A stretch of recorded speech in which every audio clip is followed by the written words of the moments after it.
My life is in danger, Mazi Nnamdi Kanu says from Department of the State Service Detention. Good morning, good afternoon, good evening, my great people listening all over the world, the lover of goodwill and the lover of freedom. You are welcome to Amaka Smart TV.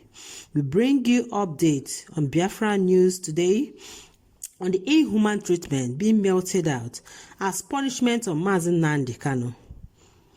That is why he has to open up to tell the world that his life is in danger. What a world. What a heartless country. Mazi Nnamdi Kanu cried out to solitary confinement without seeing sunlight for 23 hours a day. Even the nation's secret police have not allowed Mazi Nnamdi Kanu to change his clothes since his rendition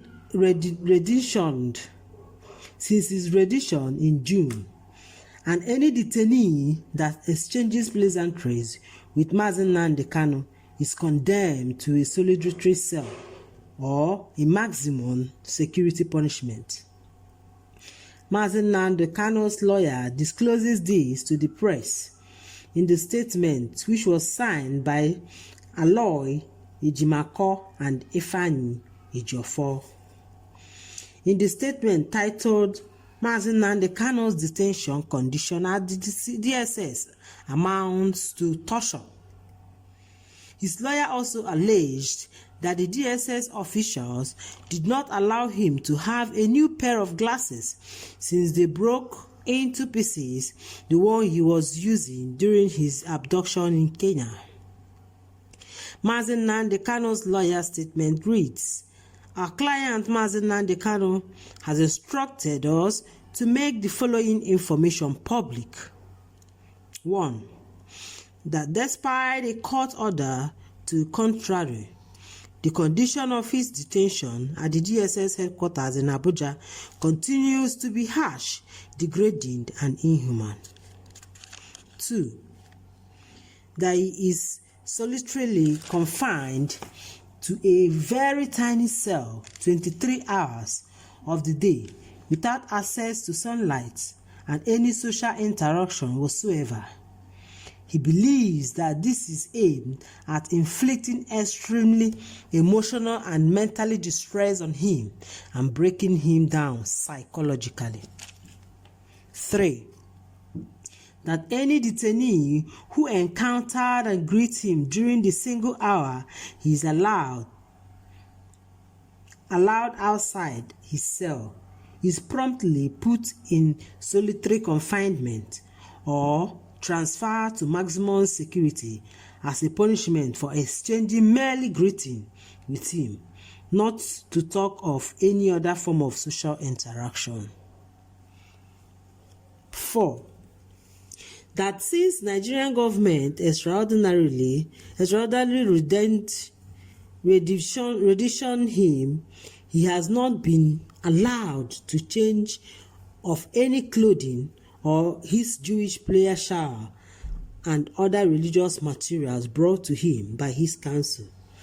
All these were rejected and returned. That the DSS has refused to replace his corrective lenses which were smashed to smithereens by agents of the Nigerian government in the process of violence they unleashed on him, abducting him in Kenya. This has led to a rapid deterioration of his sight. 7. That he is restricted to meet with his counsel in an atmosphere devoid of private discussions. His counsel and is oftentimes denied perusal of legal documentation of his counsel that his counsel brought to him for review. 8.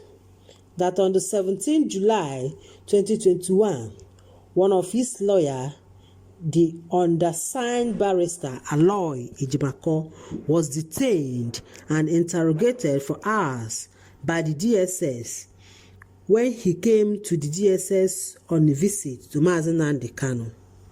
Mazi Nnamdi Kanu, who witnessed the detention before being led away, was very distressed and alarmed by this incident, and he considered it a brazen act of intimidation of his counsel. 9. That he has to date been detained access to the British counsel despite her repeated requests to see him. And on the day of his last court appearance, that is on 10th of November 2021, the British counsel who was in the court to observe the proceedings was intimidated by DSS officers who restricted her from coming close to Mazi Nnamdi Kanu. 10. That the date DSS has denied his repeated request for an independent medical examination to determine the extent of damage done to his body by his suspected substances he may have been injected with during his adoption and extraordinary retention. He has reason to believe that the said injected substances is depleting the potassium content of his body, thus causing constipation, a feeling of skip mind beat, palpitation, fatigue, muscle weakness, and numbness. 11. That in the circumstances of the foregoing, Mazi Nnamdi Kanu continued to have a persistent and heightened feeling of potent threat to his overall well-being and safety within the DSS facilities where he is currently detained.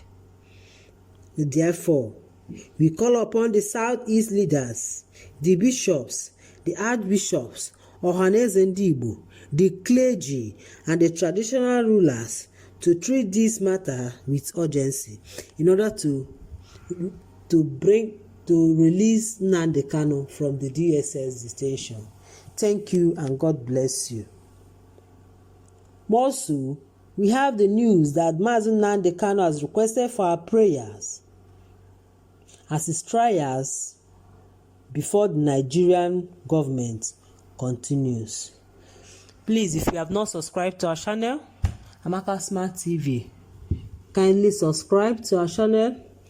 Please share this information, share this news, share it to your friends, share it on social media, share it on your groups, share it to your loved ones, and touch the notification bell in order to get our update anytime we post.